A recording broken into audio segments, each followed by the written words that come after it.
давоми боби 27. агар дар рӯзҳои муқаррари ҳар субҳ сокинони деҳаи қушқаларо овози муаззин бедор мекард, он субҳ мардумро садои карнай сурнай ба по хезонд. дар аввали ҳарду бой ҳофизону муғанниён бо забонҳои тоҷикиву туркӣ сарондагиву навозандагӣ менамуданд. барфу борон набошад ҳам ҳаво сард буд. бо вуҷуди ин мардум омода базму бозиро тамошо мекарданд. мунодиён садо дароварданд, ки тамошобинон метавонанд омода дар сари дастархони наҳорӣ бинишинанд. вақти наҳорӣ хӯрда шуд ва офтоб як қадди найза баланд гардид, ҳамон мунодиён боз садо карданд, ки касе шавқи гӯштингирӣ ё тамошои онро дорад, дар майдони таги теппаи боло дар ҷамъ оянд. гӯштини хеле калон мешавад. дар андак муддат майдон ва бару болои теппа аз одам пур шуд. ба ҳама тамошобинону ихлосмандони гӯштин маълум аст, ки ин маъракаро аввал писарбачагон, сипас ҷавонони нав машқ оғоз диҳанд. шояд хонандаи арҷиманди мо ба қавми маърака чандон ошногӣ надошта бошад ва дар ин бобат маълумот доданро вазифаи худ мешуморем. маъракаҳо аз қавми туркнажоданд. то асрҳои 19 монанди қавму қабилаҳои ҳамнажоди лаққай, қуңғурот, тоз, қарлуқ, аралос ва баралос ба чорводорӣ машғулӣ доштанд. ҳама умуман қучманчигӣ мекарданд. вале аз немаҳои асри 19 ба таҷрид деҳаҳо бунёд намуда таҳҷоӣ шудан гирифтанд ва ба касби зиёратчигиву боғдорӣ сар карданд. аммо машғулияти асосӣ ва авлодиашон мисли пештара чорводорӣ буд. имрӯзҳо ҳам маъракаҳо дар деҳаи қушқала умр ба сар мебаранд.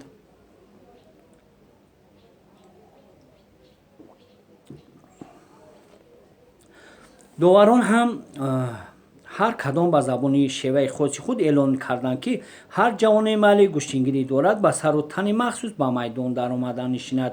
ҳамаи паҳлавонон ворид ба майдон шуда паҳлӯи ҳам нишастанд. қаҳрамони мо Сарихон паҳлавон низ бо либоси зебои гӯштингирӣ сари ду зону нишаст. ҳама тамошобинон майл ба ӯ намуда ба ҳавас менигаристандаш. чашму аброни зебо ва ҷозибанок гарданӣ ба қадду қоматаш мувофиқ, китфу бозуони васеъ, дасту панҷаи рустамона дошт. Сарихон, ки диққати ҳар бинандаро сӯяш мекашид, аз ин ҷост, ки тамошобинон ба ӯ бо назари харидорӣ менигаристанд. Юлдузхон ҳам дар қатори тамошобинон буд ва аз қаҳрамонии мо чашм намеканд. аз чӣ бошад, ки дилаш чизе мефушурд. дар як ҷо тоқат карда наметавонист. гоҳе ҷое мерафт, то аз рӯ ба рӯя бинадаш. гоҳи дигар тарафи рост ё чап мегузашт, то аз паҳлӯи нигоҳаш кунад. шояд духтарони дигар низ ин лаҳзаҳоро бо Сарихон ошиқ шуда буданд, вале дар пои ишқ касе ба Юлдузхони дилдодаву ҷасур намерасид. хонандаи мо медонад, ки ӯ ҳатто аз ҳукми шариат ва ғазаби падару модар наҳаросида рафта рози дилашро ба Сарихон ошкор гуфта буд.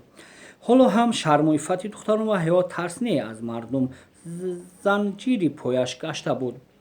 ҳоло вагарна мардона ба майдон даромада дасташро ба гардани Сарихон ҳалқавор мепечонд, мегуфт, ки бархез, ки ҷойи биравем, ки дар дунё ба ғайри ҳарду мо касе ҳузур надошта бошад. майдони набард ҷойи ошиқони шайдон нест. Юлдузхон мардсифат коре кард, ки дар он миён худро ба чашми Сарихон нишон дода тавонист. баробари дидани Юлдузхон дили Сарихон так кашид. дар пешонааш дар айёми чиллаи хунук арақи сард пайдо шуд. худро басе ноинҷор ҳис мекарду оҳи вазине бикашид. натавонист, ки дузону бишинад. аз ин рӯ чорзону нишаст. майдони набардро аз ёдаш баровард. рост ба Юлдузхон менгарист. ҳатто мижа намезад. метарсид, ки ҳангоми мижа задан Юлдузхонро гум накунад. гӯштингирӣ оғоз ёфт. паҳлавон ғолиб меомаданд ва мағлуб мешуданд. садои ҳастан ва қиву чӯви тамошобин ба осмон даққа мезад. паҳлавони ғолиб мукофотро мегирифтанд ва хушҳолӣ мекарданд. вале он ду дилдода ҳама инро намедиданду намешуниданд. ҳарду чашм ба чашм буданд. гӯё дар олам ҳарду тани танҳо бошанд. ҳамин будааст савдои ишқу ошиқӣ. ба ногоҳ яке аз доварон эълон намуд, ки камбой паҳлавони қайнарӣ бо Сарихон паҳлавони хамитуғӣ давои набард дорад. соли гузашта дар маъракаи куштгирӣ яке аз бойҳои деҳаи қайнар сарихун маҳкамбой палавонро ба мағлуб расонда буд. Аз ин рӯ маҳкамбой мехост ки армон шиканад. ин нидо сарихунро ба худ овард. ӯ чолокона аз ҷой бархосту рафта дар паҳлӯи ҳарифи талабгораш сари дузону нишаст. Валекин ба ваҳму ҳарос афтод, зеро медонист ки маҳкамбой ҳарифаш паҳлавони андак мандак нест. Дар гӯштине ки дар қайнар шуда буд, сарихон маҳкамбойро дар муддати дуру дароз ва бо душворӣ мағлуб карда буд. ҳар ду паҳлавон пас аз эълони даврон ба по хеста дар майдон бо даврзанӣ даромаданд. Барҳақ ҳарду сиккаву симои паҳлавонӣ доштанд. маҳкамбой аз сарихун 6-7 сол калонтар менамуд. ҳарду чеҳрагарм ва дидодаро буданд, вале каду басти сарихун диққати мардумро бештар мекашид. Юлдузхон ба сарихуни ошиқаш нигариста аз дил мегузаронд, ки Холиқул рост мегуфтааст. Дар ҳақиқат ман заршинос будам. Кас агар дар зиндагӣ чунин ёр дошта бошад, хор намешавад ва умраш ба беҳудагӣ намегузарад. Доварон дасти ҳарду паҳлавонро баланд бардошт, онҳоро ба мардум шиносонданд ва барояшон як аспи базину афзол ва як уштури яксола таъин намуданд. чун одат ҳарду паҳлавон даст дода ба ҳамдигар саломи алейк дӯстона намуданд. Баъдан дарафтанд бо ҳам. маҳкамбой паҳлавон одами нисбатан калонсол ва бо таҷриба ки буд, ҳанӯз дастҳояш ба баҳдани якдигар норасида, ба пои чапаш хост расихунро ҳалук андохта дар оғози морибахт корашро ба анҷом расонад. Аммо сарихун ҳам ҳарифи пурзӯ буданд. маҳкамбой паҳлавонро медонист, аз ин рӯ ба сеҳушёрона амал мекард. Бо дасти росташ аз пушти гиребони ҳарифаш сахт бидошт ва чап ҳалуки маҳкамбой ягон кора накард. ҳамоно ҳалуки ростаро ба кор андохт. маҳкамбой сарихунро бо шикам ба замин хобонид. Юлдузхон ин манзараро дида ба гуфти Холиқул худро гунаҳгор меҳисобид. ҳам доварон ҳам тамошобинони ин амалро ҳаром эълон намуданд. Боз ба якдигар дарафтоданд паҳлавонон. ин дафъа сарихун чолокона аз гиребони тарафи рости маҳкамбой паҳлавон сахт дошта, зонуи росташро ба замина ниҳода, сарашро паст карда, ҳарифро монанди ҷуволи коҳе тори сар бардошта ба замин зад. ҳар касе ки аз гӯштини каме воқиф дорад, медонад, ки бо истифодаи ин усул ҳариф ҳатман ба тахтапушт меафтад. гиреви мардум баромад. ҳама ин амалро ҳалол ҳисобид. Юлдузхон ки дар миёни духтарон буд, чапак мезад ва аз шодӣ қад мепарид. духтарон аз ин рафтораш ба ҳайрат монда буданд. дидед дугонаҳо паҳлавони барно паҳлавони ҳамсони худашро чӣ хел ба замин зад, гуфт ба духтарон Юлдузхон. гӯштинро ку паҳлавонон гирифтанд. ту чӣ шодӣ мекунӣ? ҳайрон шуданд дугонаҳояш. дугонаҳои ширин. Кас барои одами зебо ва ҳунар дилрабои ӯ бояд ҳамеша шоду нишод кунад. ҷавоб гардон, дигар чӣ ҳам мегуфт Юлдузхон. доварон солими таъинро ба сарихун ғолиб супорданд. туйғани хидматгорашон ҳам асп ва ҳам уштури аз майдони гӯштгирӣ дуртар бурда баст. акнун ҳамчун довталаб дар паҳлӯи сарихун паҳлавон Умарқулпаҳлавон марқа менишаст. ба гуфти мардум ба монанди Умарқулпаҳлавон дар ҳудуди Кӯлобу Балҷон паҳлавони пурзур нагузаштааст. чун таърифу тавсеҳот дар дили сарихун воҳима андохт, вале аз қувваву бозуни худододаш умед дошт, ки ба ҳариф ҳеҷ гоҳ тан нахоҳад дод.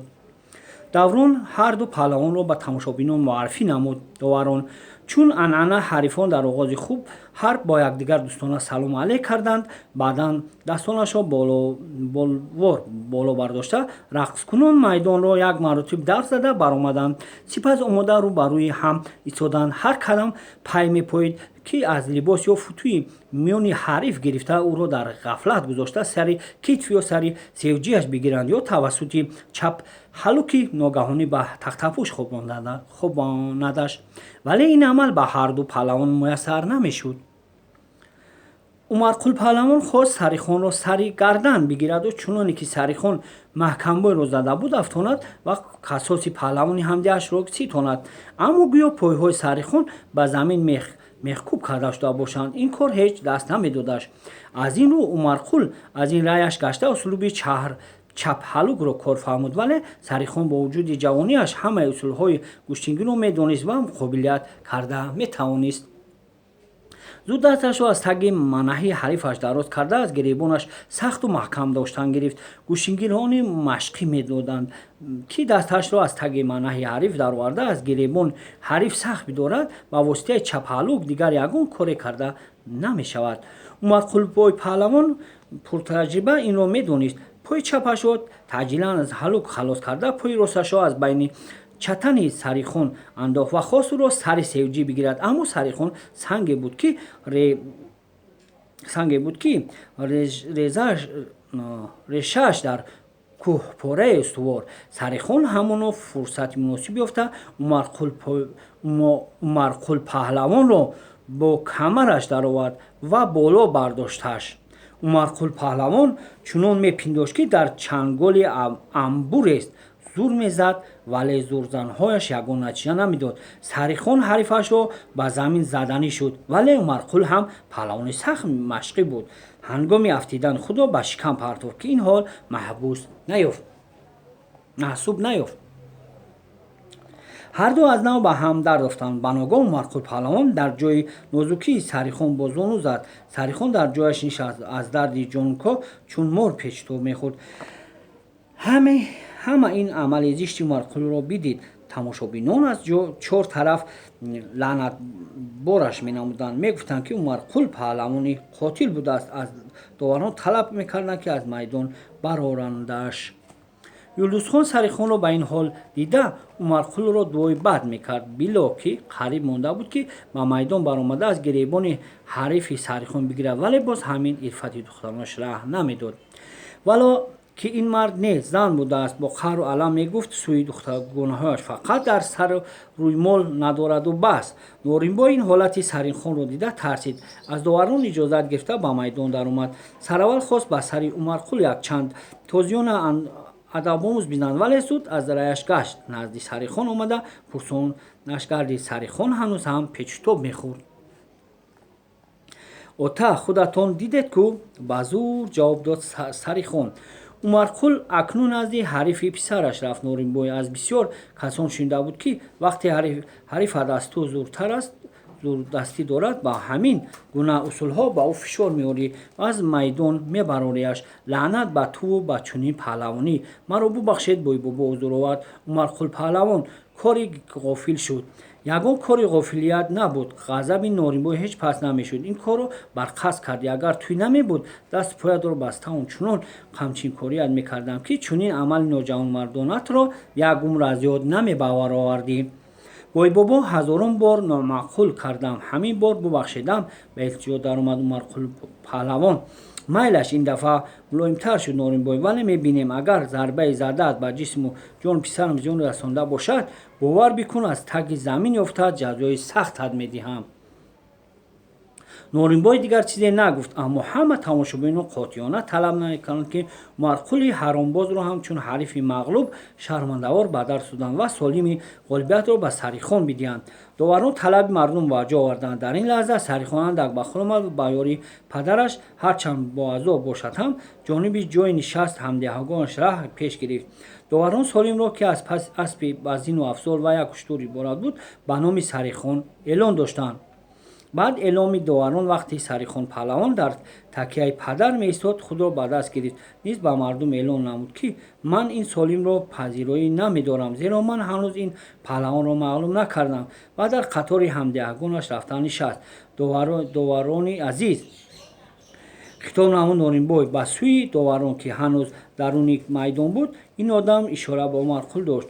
номи паҳлавонро ба ҳаромбозиву ҳаромкорӣ гирифта будааст. чунин тӯҳфа узри беҳадду ҳудуде аз соҳибтӯй ба мо лозим нест. мардум аҳсани бисёре ба падару писар хонд. бо ҳамин маърака гӯштингирӣ ба охир расид. ба меҳмонон зиёфати чош дода шуд. баъдайн маросими арӯсбаророн барпо гардид. чунин мегумонем ки хонанда онро дидааст ва хонандаи арҷманд худро ба боби дигар мекашем ки барояш хеле шавқовар хоҳад буд. бо мо бошед ва давоми боби 28-ро фирори юлдузхонро қиссаи аҷоиб аст. гӯш кинед. бо шумо буд банда Назримади Ҳаёт. бо мо бошед.